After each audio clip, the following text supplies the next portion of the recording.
Start recording. So yeah, we're going to go back to John. We're going to talk about this idea of irony in John. And Robert Kysar, I'm sort of following his interpretation, K-Y-S-A-R.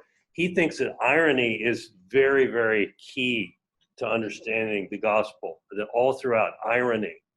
And that's the viewer, in this case, the reader is in on the secret that the characters are not in on. And what you find is sometimes there's this wordplay that's going on.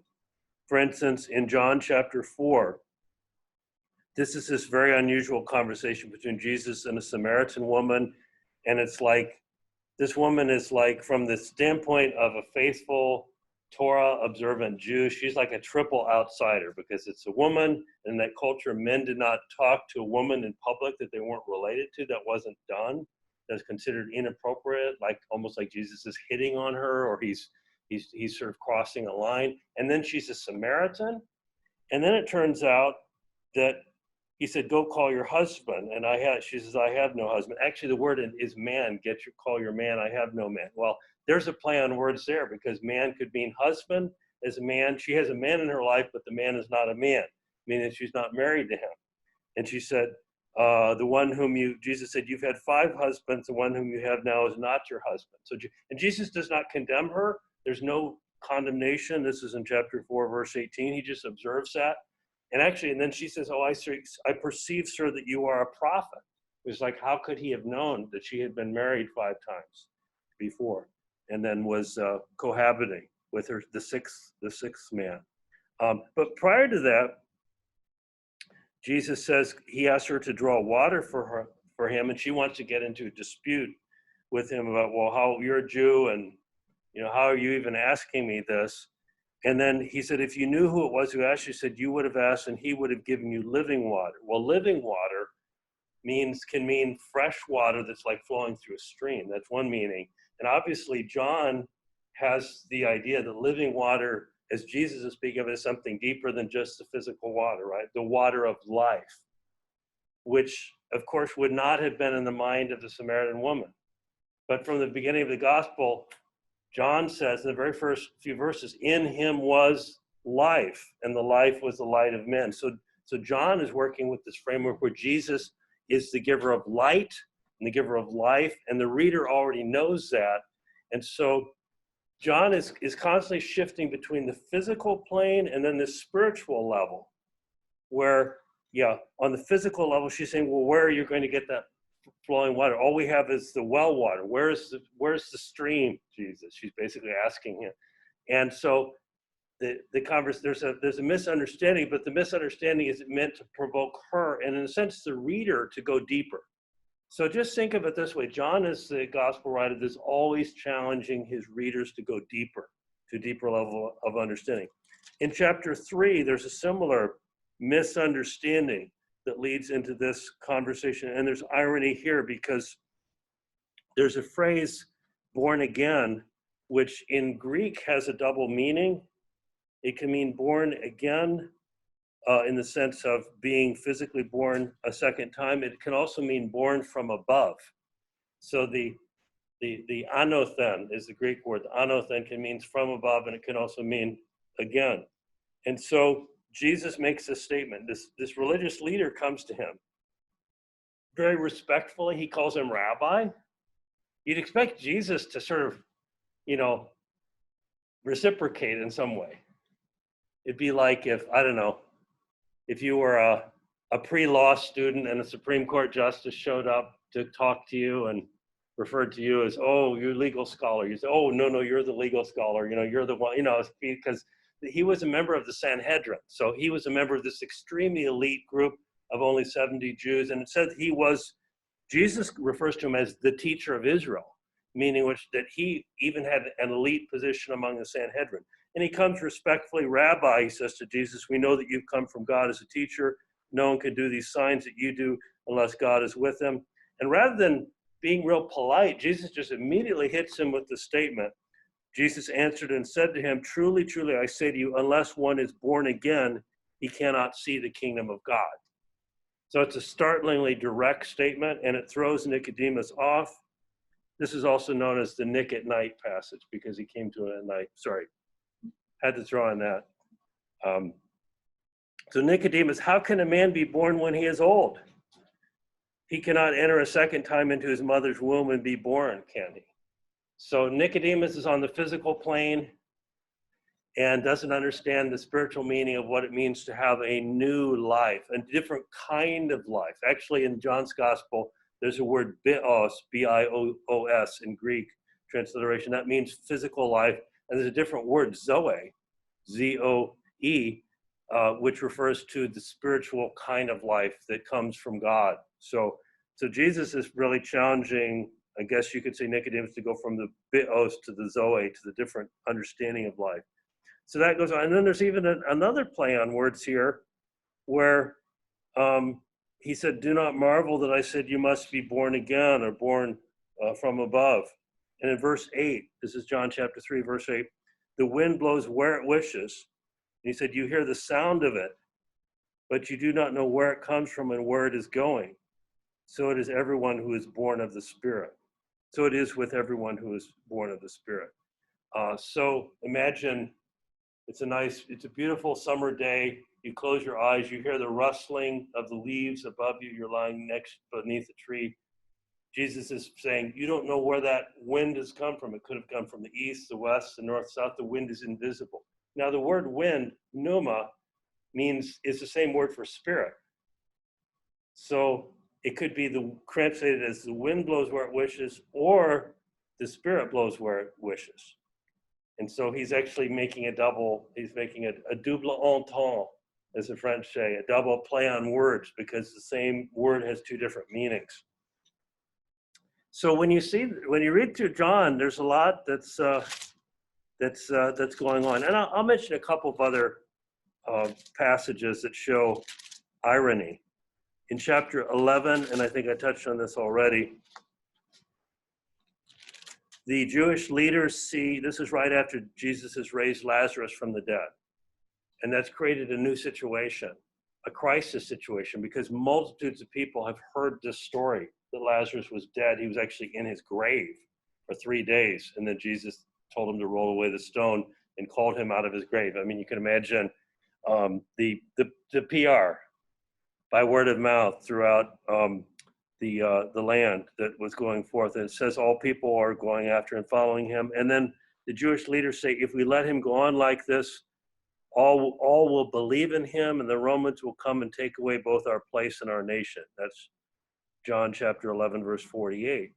And so Caiaphas, who was high priest that year, it was a rotating office, but he was the high priest, said, you do not know that it is expedient for you that one man should die for the people, that the whole nation should not perish.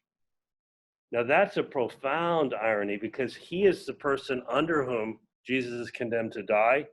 And he says he's dying for all of the nation, that the nation should not perish. And so he's thinking on the material plane, Rome is going to come, destroy our nation.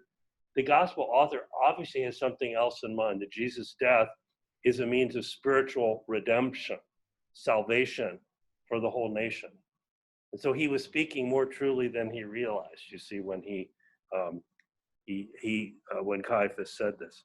And then similarly, Pilate is caught up in irony, because Pilate, perhaps as a jest, had written in the titulus. The titulus was the official charge. So people would actually have written, like, murderer, kidnapper, insurrectionist, whatever their charge was typically affixed to the cross in which they would be crucified.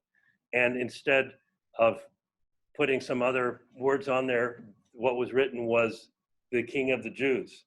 And actually, if you've been into a Christian place of worship, often you see the different symbolism of the INRI, which is a sort of stylized version of that, the Jesus of Nazareth, King of the Jews, INRI, that's what that stands for. So that was a titulus. And it said it was written in 3 languages. It was in Latin, it was in Greek, and it was in Hebrew.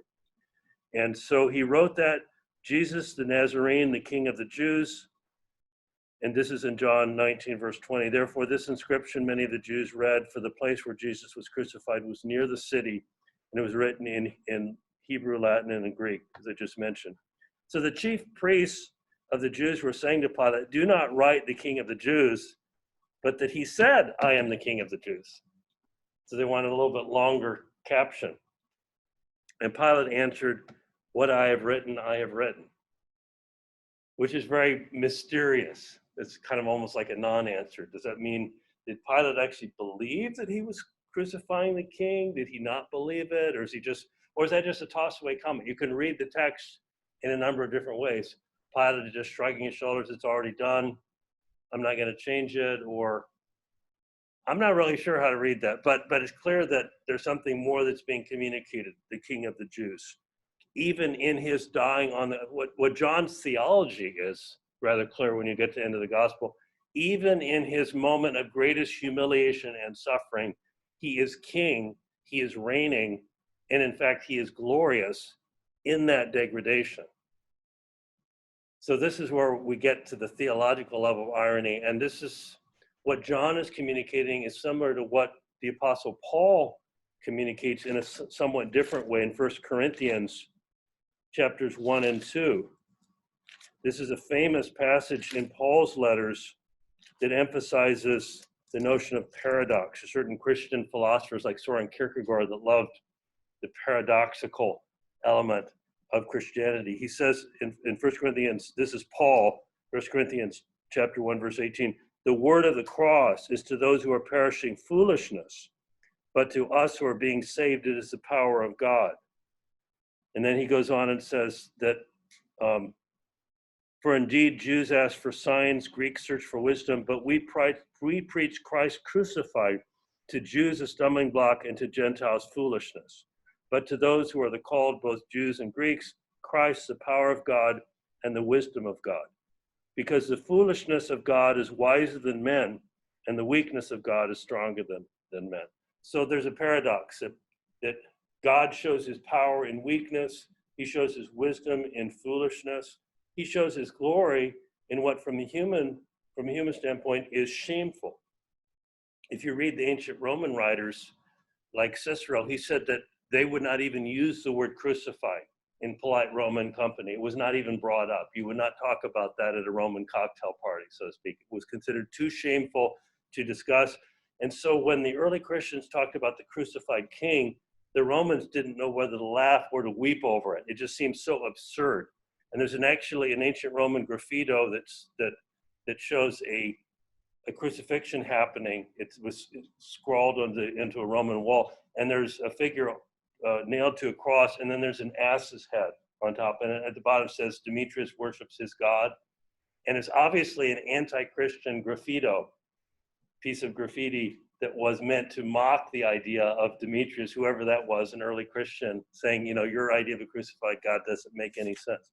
So I bring that up to say that the Johannine irony, the irony in the Gospel of John, ultimately serves the purpose of communicating this very, in the first century, very unusual message, which is that Jesus is actually glorified even in the midst of his suffering.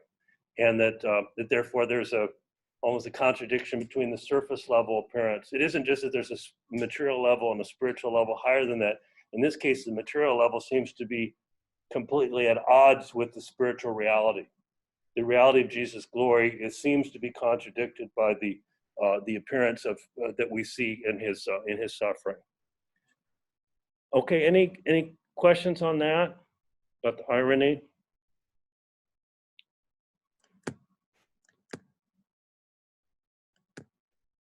Okay, well, let me just take us through the I'm just going to do a really brief overview of John, and then I wanted to move on to talk about Jesus as a teacher. Okay, so the quick overview of the Gospel of John, walk through the chapters. Okay, the opening 18 verses, the prologue, establishes the key themes that are used all through the gospel. Jesus is called the Word. Logos is the word in Greek, and it's the word from which we get logic. Also, all the ology words like geology, archaeology.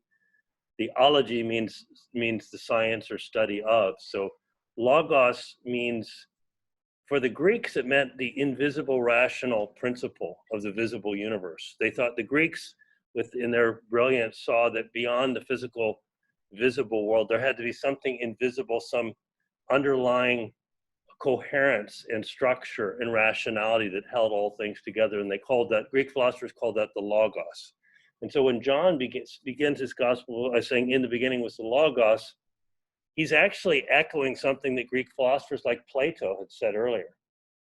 And Augustine made one of the best comments on this. He said, because Augustine was converted originally to a kind of Platonic philosophy before he returned to the Catholic faith, that in which his mother, Saint Monica, had raised him. But it was a process for Augustine. And he says, in the beginning was the Word. He said, well, yeah, Plato kind of said that there's a rational principle. And then says, and the Word was with God. Augustine ponders that and says, well, yeah, that's kind of in Plato too. And the Word was God. And Augustine thinks about that for a while and says, well, even in a sense, yeah, Plato kind of said that there was this rationality of the universe that was divine. Then he gets to verse 14, and the Word became flesh and dwelt among us. And Augustine said, no, Plato never said that. That's the key difference between the message in the Gospel of John and the message in the Greek philosophers. So that's laid out at the beginning. The incarnation, as it came to be called, the word doesn't explicitly appear in John 1, but it talks about becoming flesh. That's what incarnation means. The rest of the first chapter establishes the relationship between Jesus and his circle of disciples, and then also indicates that John the Baptist is not an independent figure, but he bears witness to Jesus. And John is really insistent on this point, even at the beginning. He says, he was not the light. That's John the Baptist. The first man who's mentioned in verse 6 of the beginning of the Gospel of John, there came a man sent from God whose name was John. So he begins with John rather than with Jesus. So John's preliminary witness leads into the story about Jesus. But then he said he was not the light, but came that he might bear witness of the light. Why does John want to repeat this point here and then also in chapter 3? Maybe one theory is that there were followers of John the Baptist that had not decided to follow Jesus at the time this was written. And John is trying to say, if you listen to John the Apostle saying, if you listen to John the Baptist, you will follow Jesus. You won't just stay with John the Baptist. There was a figure named Apollos in the Acts of the Apostles, said he knew only the baptism of John. He didn't know anything about Jesus. And then he meets Prisca and Aquila, and they take him aside and they tell him about Jesus. So it was a bit revelation to him to find out more about Jesus. And actually, believe it or not, there's a modern sect in Iraq. I don't know if they still exist. I think Saddam Hussein did not like them, and so did some kind of awful things in southern Iraq. But the Mandaeans considered themselves disciples of John the Baptist. And so they were not Christians, but they were John the Baptist followers. Hard to imagine that after 2,000 years, but there were some like that. So John 1 is establishing that shift. Jesus is appearing, and the followers of John, including Peter and Andrew, who are said to have been following John until John basically said, "This is, behold, the Lamb of God." So he transfers them over. They begin to follow Jesus. John chapters 2 through 5 discuss a number of miracles by Jesus. Now remember, as we said last time, the first half or so of the gospel is called the Book of Signs. That's the title scholars have given chapters 1 to 11. Chapters 12 to 21 are the Book of Glory. So the emphasis is upon miracles. John is not particularly concerned to tell every single miracle story. We have actually more miracle stories in the Synoptic Gospels than we do in John. But John, again, he wants to go deep on everything. He wants to show the inner meaning, the symbolism of the miracles, beginning with the miracle of the turning of the water into wine at Cana. And so he has these miracle accounts or signs of Jesus. He has Jesus discoursing on his relationship to his Father. And then there is a reference to the unbelief of some of the Jewish leaders at the end of chapter 5. Opposition to Jesus begins to grow, chapters 5, 6, 7. You get to chapter 8, and it's incredibly intense. Jesus at one point says, "You are of your father, the devil, and you want to do the deeds of your father." It's like, that's a pretty intense statement. And that's from the mouth of Jesus himself as he's arguing with the leaders, and they are coming back and saying, "You were born in fornication," which is basically like saying you're illegitimate, you're a bastard, you're illegitimate. And so the plot against Jesus' life really takes shape at the end of chapter 11, which is after the raising of Lazarus. The passage I just mentioned where Caiaphas said, "One must die for the sins of the whole people." That's the point at which a number of the Jewish leaders, according to John, decide that they must eliminate Jesus. So Jesus' body is anointed in John chapter 12. And this is seen, Jesus says this is a prefiguration of his impending death. He said, "I've been anointed for burial." Now, this is before the Last Supper has happened. So Jesus is obviously anticipating that which is yet to occur. And the Greeks come to see him, it says in chapter 12. And Greeks, these were Greek speakers. We could dispute whether they were Greek-speaking Jews or Greek-speaking Gentiles, but Jesus said that this meant that his hour had come. It's almost like his mission to the Jewish people was coming to completion, and the larger mission was still lay in the future. But and in between those two lies the death. The mission to the Jewish people prior to his death, the mission to all the nations of the earth after his death. There's a famous line, Jesus said, "I have other sheep that are not of this fold." And that seems to be a reference to the let's see. Yeah, it's in John chapter 10, verse 16. "I have other sheep which are not of this fold." Well, I take that as a reference to the Gentiles, because they are not of the Jewish fold. He says, "I must bring them also, and they shall hear my voice, and they shall become one flock with one shepherd." So that is an anticipation of that which would happen after Jesus' death, that the Gentiles as well as the Jews would be gathered together and become a single flock. Did not happen without a lot of debate among the early church leaders as to how that would be. But there's a pivot that's happening in the latter part of John. John chapter 13 recounts the washing of the feet, the foot washing. If you know anything about Catholic tradition, you know that is acted out once a year, right? Do you know about that, the foot washing? You ever seen that?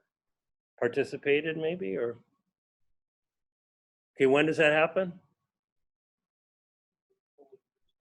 Sorry? Holy Thursday. Yes, Holy Thursday, or it's also known traditionally as Maundy Thursday, and that comes from Maundy is like an English version of mandatus, which means it's or commandment. It is the day that Jesus gave the new commandment: "I command you to love one another as I have loved you." And then he washed the disciples' feet as a sort of tangible demonstration of that. In those days, of course, the washing of the feet would be a courtesy done to the guest who had arrived at your doorstep, and it would be done by the lowest person, the lowest servant in the household would have to wash the feet of those who had arrived. It wasn't the head of the household who would do that. He'd give it to his lowly servant. So when Jesus does that, he is taking on the role of a servant. In our culture, maybe it'd be to wash somebody's car, because we don't wash one another's feet. But let me come to your house on Saturday and wash your car for you. It's sort of like a lowly act of service.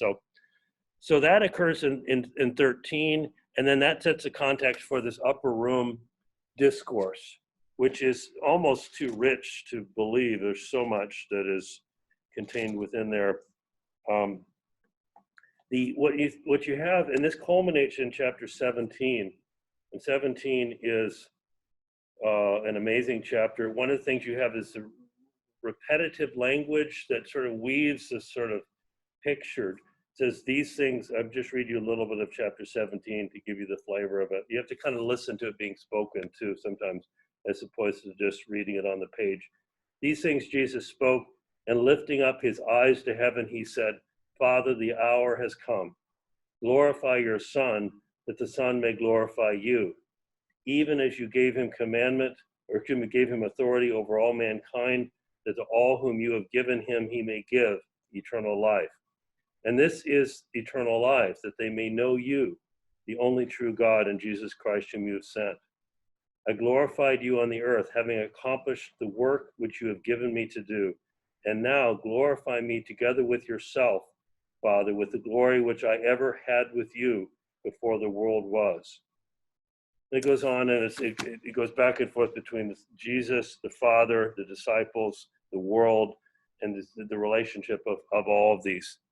And that is in many ways kind of the peak moment. I mean, there's the crucifixion and resurrection in John, but as I said last time, John is really the gospel of the intimate relationship. And it's like a closed door session, between Jesus and his closest apostles. And guess what? That doors are cracked open and the reader is invited, like, come on in. You get to listen in and to be a part of this gathering in which Jesus is speaking in such a direct way. And not about his own suffering. He doesn't focus on that. He focuses on them. He is, even to the very end of his teaching ministry with his closest followers, he is seeking to strengthen, to comfort, to encourage, to instruct, to prepare them, knowing that their whole world is about to be turned upside down at the time that he dies. So he is the, and slowly we talk about the man for others, and this upper room discourse is the ultimate expression of that, because he is the man for them. He is not focused on himself and the impending suffering that John says he's fully aware of.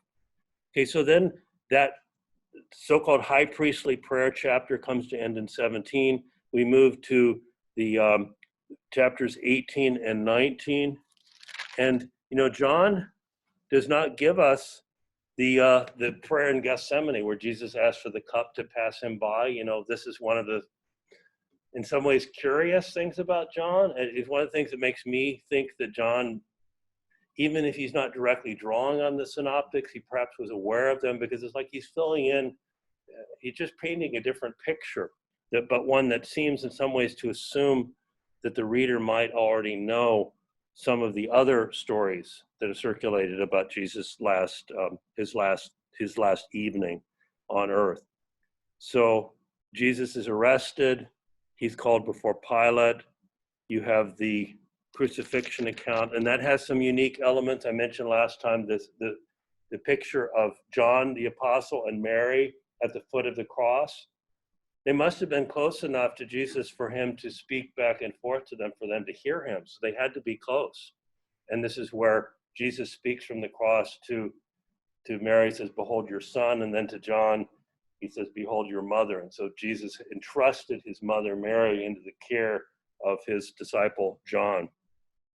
And I think John says that, in John chapter 19, 27, from that hour, the disciple took her into his own household. So why was it John? Why wasn't it Peter? I don't think anyone really knows. Peter obviously had a wide-ranging set of responsibilities given to him, as did some of the other apostles as well. Okay, so then the death of Jesus occurs in chapter 19, his burial, and John has this very, I keep using the word, but very intimate and expression of Mary Magdalene's visit to the tomb. And if you read this in Greek, it's very dramatic. It's put in the present tense. Mary goes to the tomb, and there's no body there, and she's devastated. She's lost Jesus in her mind, but the least she could do is go and honor his body in some way as a grieving, one of his grieving disciples. And so she's wondering what has happened. And in John 20 verses 9, it says, they did not as yet understand the scripture that he must rise from the dead. But Mary was standing outside the tomb weeping. And as she wept, she stooped and looked into the tomb, and then she sees the angels. Why are you weeping? And she says, they've taken away my Lord. I do not know where they have laid him. And then she turns around and she hears a voice. And she thinks it's the gardener. She says, if you've taken him away, tell me where you've laid him and I will take him. And Jesus says to her, yeah, this is a dramatic episode, encounter, Mary. And she turned and said to him in Hebrew, Rabboni, which means teacher. And this, we talked about this, I think, already, that Jesus says, stop clinging to me. I picture Mary falling to her knees and grabbing hold of Jesus, kind of like, I'm not going to lose you again. And there's, in Christian art, if you look under this nole tangere, that's the Latin word, Nolitangere, that's do not seize me, do not cling to me. And I think that's usually shown with Mary falling down, grabbing hold of him. And Jesus said, don't cling to me. I'm not disappearing. I'm not about to disappear at this moment. Now, ultimately, he did ascend into heaven, but he's saying, don't worry, you don't have to hold me down in place, Mary. But it's such a intimate encounter of Mary, who had already been so closely associated with Jesus, with him after his resurrection. And then Mary goes back and tells the others, Peter and the others, and what do they say? They don't believe her. They do not believe her. So she goes and talks to them, and she says, I have seen the Lord. And well, actually, you have to look at some of the other gospels to compare passages, but basically they don't believe her. They didn't accept it. It says they're locked away in a room. They're afraid they're going to be arrested. And Jesus appeared in their midst and said, peace be with you. Shalom, it would have been in Hebrew if he was speaking Hebrew. So we have the Thomas is the one who wasn't present during Jesus' first appearance. And Thomas makes the famous statement that led him to be called Doubting Thomas, that he said, I don't believe. He said, unless I see in his hands the imprint of the nails and put my fingers into the place of the nails, I will not believe. Now those are really kind of the words of someone who's bitterly disappointed. He's bitter. He's given up this whole business of trusting and believing in Jesus and thinking that he is the Messiah, the Savior, the one who's going to lead Israel, bring redemption. That's all, he's given up on that. And then when Jesus appears again and Thomas is present, he said, reach here your finger and see my hands, reach here your hand and put it into my sides, be not unbelieving but believing. And Thomas says, my Lord and my God. And so Thomas confesses Jesus actually as divine in that passage. And Jesus then says, blessed are those who have not seen and have yet believed. And so that almost engages the reader, like you who are reading, who weren't there, who believe, you or have a special blessing pronounced by Jesus. And then it says, these things have been written that you may believe that Jesus is the Christ. So John makes his goal apparent. Thomas is represented as the unbeliever who becomes a believer. And so he becomes the kind of exemplar for the reader of John's gospel in the mind of the author. And then the final chapter, 21, this is kind of like the recommissioning of Peter, because Peter has denied that he knew Jesus at all. If you've seen in the other gospels, when he was put to the test, the servant girl said, I saw you with him. He said, no, you didn't. It even says that he was started to curse at one point, so saying, I never knew him at all. In the Gospel of Luke, there's a little tidbit that's included there that's not in the other Gospels. It says that Jesus turned and looked at Peter at that moment. So you can imagine that, the look that kind of went through Peter, right? And it says he went out and wept bitterly at that point. And so it looks at that moment like Peter is almost like another Judas, right? Judas had sold him for money, but Peter, who was such a leader among the others, is denying that he knew Jesus at all. And so when in chapter 21 of the Gospel of John, Jesus encounters Peter, and there's a charcoal fire on the beach, and Jesus is up there and comes up, approaches them, and they have breakfast together. So, which is a way, I think, in John's Gospel, emphasizing the physicality of the resurrected Jesus. He wasn't a ghost. He had a physical nature. And then he says, Simon, son of John, do you love me more than these? And He said, yes, Lord, you know that I love you. Now you have to read in the Greek to get the full meaning. What he's saying in Greek is, do you agape me? And agape is that unconditional love that is the highest level of love. And what Peter answers, he says, yes, I phileo you. So it's like, yes, I still hope to be your friend. Jesus is asking a slightly different question. And Jesus asked him a question 3 times, which corresponds to the 3 times that Peter denied Jesus. And he says, if you love me, tend my lambs. He said to Peter, if you love me, shepherd my sheep. And then finally he says, if you love me, tend my sheep. So the motive for Peter's service to the church is going to be his love for Christ, which sort of implies that the shepherd takes care of the sheep, even if the sheep don't cooperate very well. The sheep are not necessarily going to love the shepherd back for all that the shepherd has done, or in a worthy way, but out of love for Christ, he is to take care of the sheep. And then he predicts Peter will be led to where he does not wish to go at the end of his life, implying a martyrdom. And then finally, there's a statement at the very end that the world will not contain all the books if it were all written about what Jesus had done. So Peter is brought back into the picture, and Jesus does that in front of the other disciples.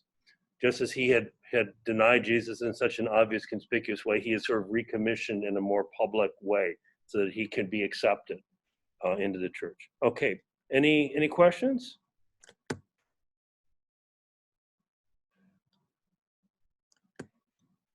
What did you think generally about John compared to the synoptic gospels? What were your general impressions?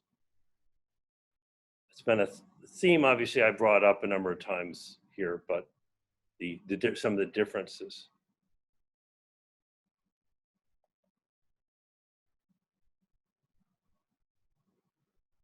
Did anybody like John better, or like the synoptic gospels better than John? Just have a personal preference.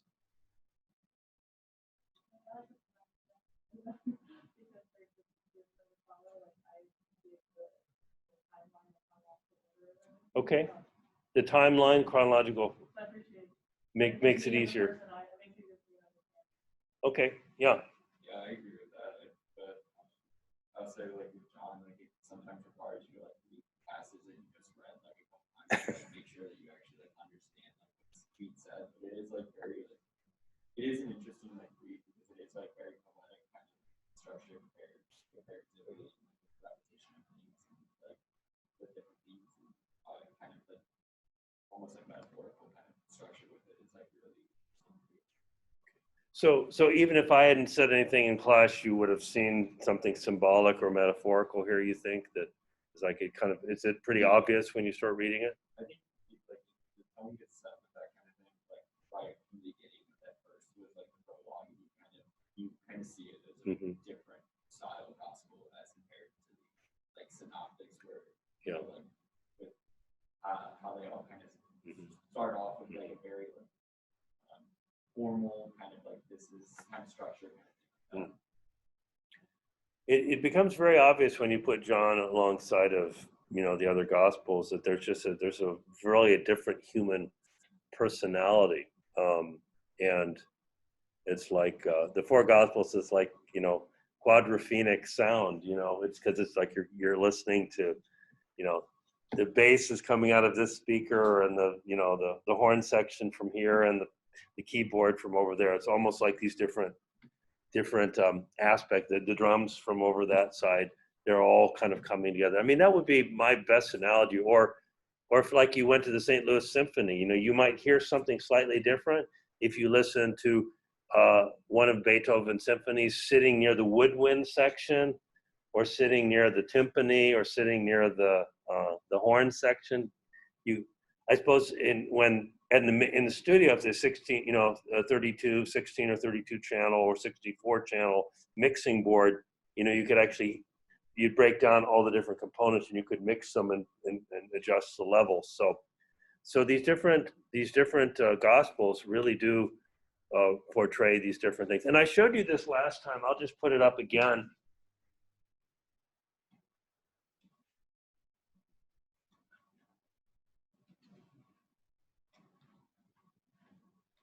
this again is just a traditional, the traditional symbols and descriptions of, the lion, the ox, the man, and the eagle. And so John is really the eagle, really looking. There's almost something, again, looking from almost a trans-historical perspective down onto the events of history and seeing them. Well, there's a term, a Latin term used in English, sub specie eternitatis, from the perspective of eternity. And when you look at the things of this world from the perspective of eternity, imagining like climbing up, I don't know, going up into a skyscraper, maybe into a plane, and then you begin to see the larger picture, and the things that seem large begin to shrink, and then you begin to see the connection. You see the lay of the land, the topography. John is looking from a very, very elevated point of view onto the individual events. At the same time, John is also very concrete. You have like John tells us about the water that became wine. He says there were 6 stone water pots, and each of them he tells you how many gallons there were, between 25 and 30 gallons of water in each of the pots, and they became filled with wine. And this was the beginning of Jesus' miracle. So John somehow succeeds in having that overall kind of almost eternal perspective, looking onto history without losing the physicality and the concreteness of history as well. And I think that's one of the interesting things about John that makes it quite different. There are religious philosophers in India.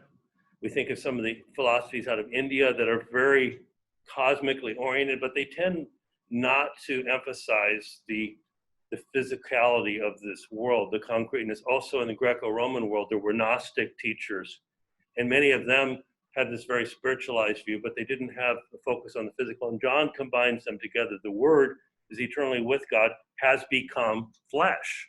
And so flesh is the same flesh in which we live. And it's like, I sometimes say, this is the Jesus with the dirt under his fingernails, Jesus, the Jesus who became hungry, he became thirsty, he wept in one passage. He has all these human attributes in John's gospel, and that's clearly affirmed. At the same time, you have this eternal perspective as well.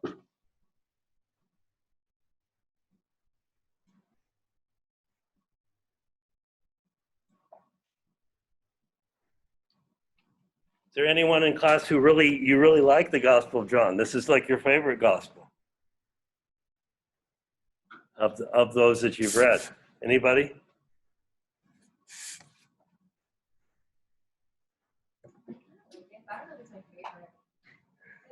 If you like it. Okay, so Anna says she likes it. If you look in the history of Christianity, there are some who say that the Eastern Orthodox Church has probably most emphasized the fourth gospel, the Gospel of John. And so whether the Pauline epistles, the letters of Paul, tend to be emphasized in the Protestant church, and Catholicism has tended to emphasize the Synoptic Gospels. In a Catholic service, you stand at the reading of the Gospels, and so there's almost a way you give physical veneration to that portion of the canon of Scripture. So the Gospel of John is associated often with Eastern Christianity, which is more contemplative. There's a kind of a mystical dimension within Eastern Christianity. It doesn't mean that there are Latin-speaking mystics of the Middle Ages and people who wrote in Latin who are mystical, but there is a kind of a mysticism and contemplative spirituality of the East. If you're involved in contemplative spirituality, you're practicing lectio divina, then you are looking below the surface always. You're reflecting. You're taking a single text of Scripture and you're reflecting to see what's there.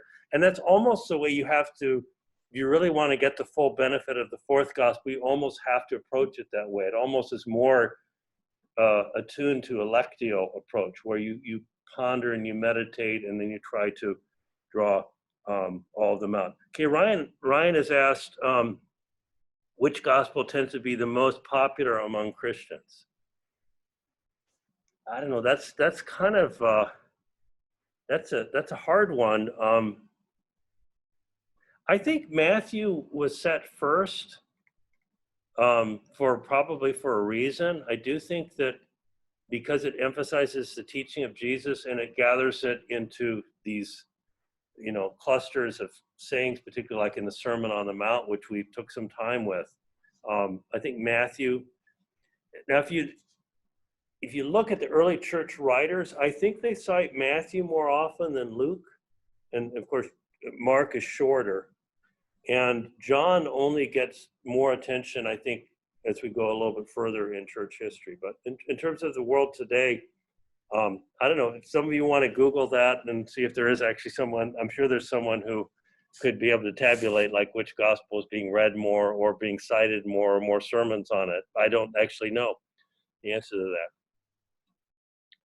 Okay, let me turn to the theme of Jesus as the teacher. And I'm going to talk about some of the things that distinguish him, that make him an unusual teacher, the ways that he challenges conventional wisdom. And I have 4 things in mind here: family, wealth, honor, and religion. How he called us to transformation. He observed everyday life, the humor, the parables he used, and then the relation to Hebrew scripture. This idea of the challenge to conventional wisdom, I was reading one author on Jesus, and he talked about Jesus anti-family teaching. And that really jumped out at me. I thought, anti-family, wow, that sounds kind of shocking. Jesus anti-family. But some of the things that Jesus said were challenging to first century Jews. At one point he says, unless you hate your father and your mother, you cannot be my disciple. Now, that's generally and rightly seen as a case of so-called Semitic hyperbole. If Jesus is not saying, go hate your father, go hate your mother, that would be directly contrary to honor your father and your mother, which is in the 10 Commandments. But he was saying that there was a call to follow him that transcended the call to even to loyalty to one's family members. And so there's some challenging things there that we find in terms of Jesus as a teacher. So he was unconventional. He was unusual in both the style and the content of his message. To understand what made Jesus unique, we have to set him alongside of some of the other first century teachers, and say, typically in Jesus' day, a teacher was someone who offered instruction in a school, obviously enough. And in the first century, there were schools. Typically, these would have been in cities, urban areas, where people in their earlier years had spent their mornings learning the basics of reading and writing. So if you want an analogy in terms of American history, think of the out on the prairie somewhere, the little one-room schoolhouse, right, where you learn your reading, writing, and arithmetic. Some basic education is available, but probably it wasn't complicated in the sense that you had different grade levels. So you'd have people of different ages thrown together, and you're just basically learning the rudiments of reading and writing. And so after about age 12 in Jesus' day, the only person who would have had further education beyond that would have been typically the boys of wealthier families. And I'm sorry to say that probably females would have had very little access to any kind of education. Maybe not even if a girl was expected to help her mother in the household, she would not have even had probably the rudimentary education up to in the first few years that a male would have. So there would have been a lopsided approach in terms of what boys and girls had access to, except if you were from the very upper class nobility, upper 1%er, you might have opportunity for further education. And then typically the rabbinical teachers would have been centered around Jerusalem, and a rabbi typically would have had pupils that came to him to reside near him and to sit and literally the rabbi would sit down. That's like I'm doing it. So I'm being a rabbi among you, right? So, and of course, the other thing the rabbi said is that they expected their pupils to learn verbatim every single thing they said. That there was a rabbinical line that a that a good student is like a well-plastered cistern that loses not a drop. So if we actually applied that sort of that approach of slavish literalism today, then you would have to memorize every word that I said and recite it like the next time we met in class. So not probably the best pedagogy according to our standards today. But so the emphasis upon the authority of the teacher, and the rabbi didn't typically move around. The rabbi would have been confined to one location with the students who gathered around him, and typically the student would come to the rabbi to ask, "Could I study with you, Rabbi?" Now, notice how different the situation is with Jesus. First of all, Jesus calls the apostles to follow him. He pops the question. That was totally contrary to the culture of the day, where the rabbi just would have sat in place and waited for people to come to him because of his reputation. So Jesus asks them to follow him, calls Peter and James and John, and they leave their fishing nets, they come in after him. And even more striking is Jesus is not confined to a single location. So this is not typical classroom instruction. I mean, what if I told you, okay, we're going to continue CO 3210, but you need to get into a van with me, and we're just going to drive to Springfield, and we're going to walk around and do a bunch of things, and I'm going to speak to some people, and then so you come alongside. It's like, well, you say, wait a second, that's not what I signed up for. That's not in the syllabus, right? I mean, it's not. What Jesus was doing didn't fit into any of the usual categories. And a lot of the teaching that Jesus presented, I mean, some of it you could say, well, we have, like in Gospel of Matthew, especially in other Gospels, the parables, the sayings that could be written out, and that's something that someone could have studied in a classroom. But Jesus also taught through situations where they are in the middle of the wilderness. There's a multitude of people listening to Jesus teaching, and they have no food. And Jesus goes to the disciples and said, you give them something to eat. And they said, well, we have nothing. There's a little boy here with some fish and loaves. He said, then bring them to me. And so then he takes it, and this is the story of the multiplication. So Jesus allowed for situations to emerge, and it was a kind of an apprenticeship type of training, hands-on training, rather than a simple rote learning of certain principles that Jesus presented. And so if you look at the first century, yes, Rabbi Hillel, to use a famous example, was a teacher, and Rabbi Jesus was a teacher. But if you look at the way the two approached their teaching, the differences are maybe more striking than any similarities. Jesus also is interesting in that when he presented his teaching to the multitude and to his disciples privately, it seems to have been the same teaching. There wasn't like a secret doctrine, a secret message only for the apostles, and another message for the multitudes, but they were equipped. Now, there are passages like in Matthew 13 where he gives the parable of the sower and the soils, and the apostles themselves didn't understand it, and he has to explain it to them. And that's probably the closest you get to this idea of a public teaching versus a private teaching. But if you look all through the Gospels, it's pretty clear that there's no special secret of those who are around him. And maybe another exception might be in chapter 16, because this is where Peter confesses, you are the Christ. And basically Jesus at that point he said, Peter, blessed are you, Simon Bar-Jonah, flesh and blood has not revealed this to you, but my Father who is in heaven.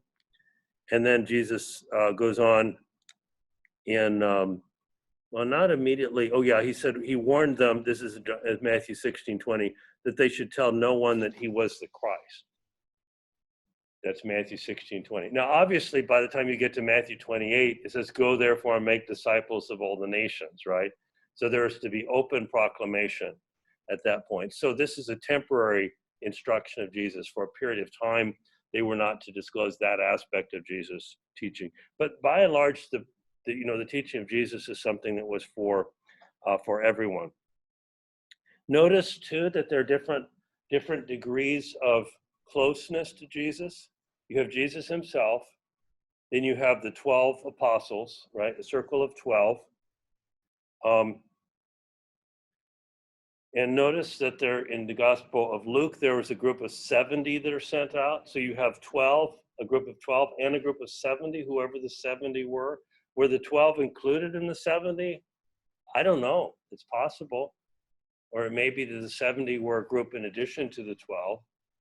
And then there are references to the multitudes, which would be more than 70.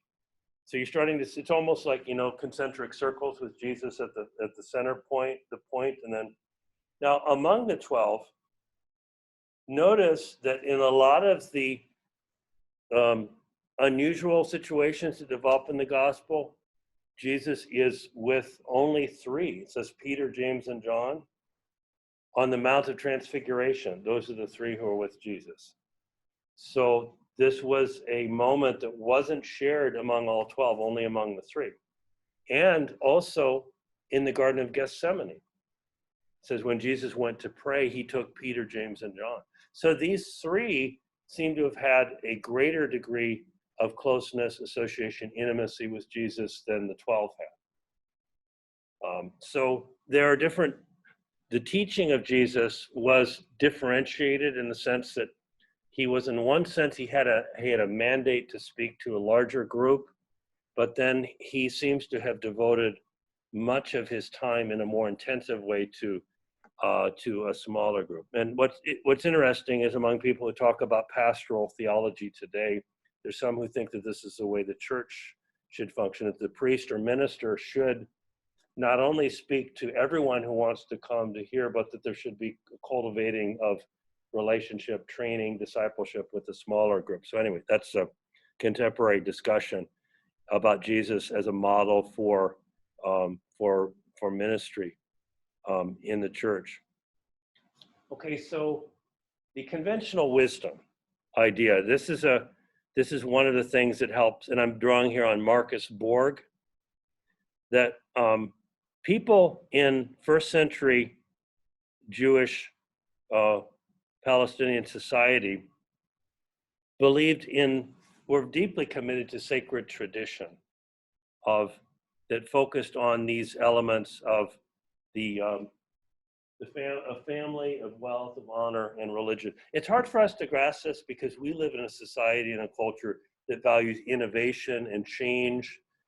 The ancient culture tend to emphasize the way that things had been, the tradition that had been passed down. So we have to remember too that most people, their occupation was whatever their forebears had done. So if someone is a son of a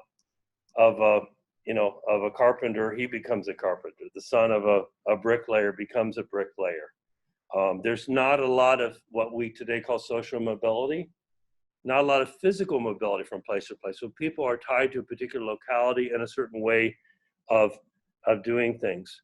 And so in the Jewish thought, that if you followed the traditional way of life, you would be blessed by God. If you departed from that, you might put yourself under a curse.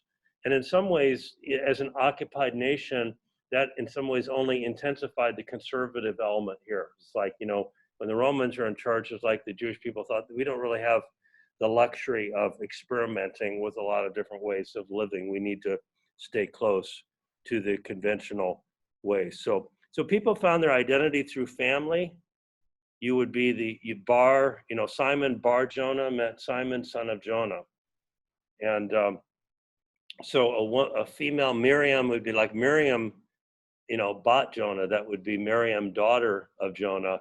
So you could be known, whether you were male or female, as the son or daughter of a certain father, typically.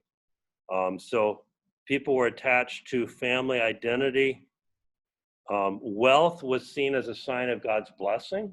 So if you're a wealthy person, the assumption was that God had raised you up and given you that wealth. And religious identity obviously is very important. Jewish people were very aware of their distinction from the Gentiles, but also from the Samaritans as well, who were seen as inconsistent. And although they worshiped one God, they didn't worship idols. They were seen still as having corrupted the purity of the ancient faith. And then Marcus Borg talks about the politics of holiness, that in the first century, to be holy meant you had to separate yourself from everything that would defile holiness or contaminate you. And so you needed to stay separate from those things that would pull you away from your relationship with the God of the Jews. And so that is intensified because of the Babylonian exile and then Israel's return in the foreign power over Israel. So the Pharisees were just the clearest expression of the politics of holiness. They defined their whole identity by their strictness in following the Jewish law. And so Jesus, when he begins to speak and critique them in Matthew 23, he speaks how you tithe your mint and dill and cumin. So imagine you're adding spice to your chili or whatever. You're adding some chili or cumin or whatever. You set aside 1 grain of chili powder for every 9 grains that you put into your chili pot, and that would become your tithe. So he's saying that they were extraordinarily preoccupied with the minutia of following the law in every respect. And I think I mentioned the dining customs too. The Pharisees would not dine not even with a Jew who they weren't completely sure about. So it became like a mutual dining club, because I can go have dinner with someone that I have confident that they are going to be as strict in following the law as I am, and they can invite me. I'll invite them to my home, and I'll go to their home in turn. So they're very concerned with the observance. So Jesus begins to challenge these different elements of the of honor and religion and family and wealth. He says, for example, if you're invited to go to the feast, he says, go and sit not in the place of honor, but sit in the last place. And then the one who is who's hosting this event will take you from the lowest place and move you up in the sight of others. So he's saying, don't choose the place of honor for yourself. And that would have been very puzzling to first century Jews, because they were very aware of the distinctions in honor, and they had no trouble with it. In Matthew 23, the passage I was just looking at, he said, the Pharisees loved to have, and rabbis loved the respectful greeting in the marketplace. He says, and he even says, call no man on earth teacher. Call no man on earth, do not be called rabbi, for one is your teacher and you are all brothers. Think about that. That's pretty radical. You should stop calling me professor or doctor, If we follow scripture at this point, yeah, just call me Mike. Call me Mike. Because I'm not supposed to have a title. Doctor means teacher. So do away with titles. It's like this, it's almost this that would have been very surprising in the first century, because this was a culture that was highly focused on titles. Don't call anyone on earth father. One is your Father who is in heaven. Do not be called leaders, for one is your leader. That is Christ. So this raises a question. Yeah, was Jesus a radical leveler? Was Jesus a communist? Is he removing all distinction to create a total level playing field for everyone in society? Anybody have a thought on that?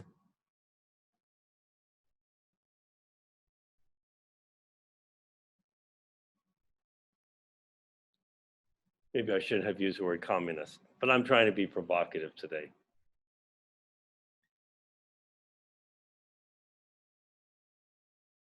Well, if you don't have any thoughts, we can come back to that. But the passage in Matthew 23 seems to go furthest in that direction. Luke's chapter 16, the story of Lazarus and the rich man. This would have been surprising to the first century Jews, because if you regard wealth as a sign of God's blessing, and here's a man who's incredibly wealthy, and after he dies, he is in hell. He's suffering. He's in Hades, I guess it is. And then Lazarus, who is the beggar who dies, goes to be in Abraham's bosom, and so he's in a place of blessedness. And there is a reversal, so that because in that culture, the assumption, if the wealth is a sign of blessing, then being poor might be a sign that you're separated from God. And Jesus reverses that in the afterlife in Luke chapter 16. And that's another surprising thing. And then also the story, also in the Gospel of Luke, Luke has a lot of these reversals, as we noted, of the Pharisee and the publican or tax gatherer that go to the temple to pray. And who went home to his house justified with God? Not the Pharisee, but the publican. Another shocking story. It'd be like the story of the righteous drug dealer, the wicked preacher and the righteous drug dealer. It'd be kind of something like that. It seems to be a reversal. And why? Because the Pharisee who's praying in the temple is filled with self-righteousness. I thank you, Lord, that I'm not like other people. And actually, then he starts reciting all the things that are wonderful about himself. He's not actually praying. He's just bragging. He's just bragging before God, just how wonderful he is. And the publican or tax gatherer won't even lift up his eyes. He's so ashamed. Lord, be merciful to me. And Jesus says he went home justified. I think the assumption is that he's in a process of repentance, that he didn't simply continue to do what he was doing. Or how about the woman who goes to wipe Jesus' feet with her tears in Luke chapter 7? That's another story of reversal where this woman, Simon the Pharisee who invited Jesus said, if this man were a prophet, he would know what kind of woman this is, implying that she was almost certainly a prostitute. And so he says her sins, which are many, are forgiven her. He basically says to Simon, you never did for me what she did for me in honoring me in this home. So conventional wisdom, family, wealth, honor, religion, a lot of these things are called into question at that point. Teaching of Jesus. So, all right. Well, I wanted to do a little bit more on Jesus as a teacher and also talk about him as a miracle worker too. But I think we're pretty much at the end of our time today. So why don't we stop there? And I hope you all have a great weekend.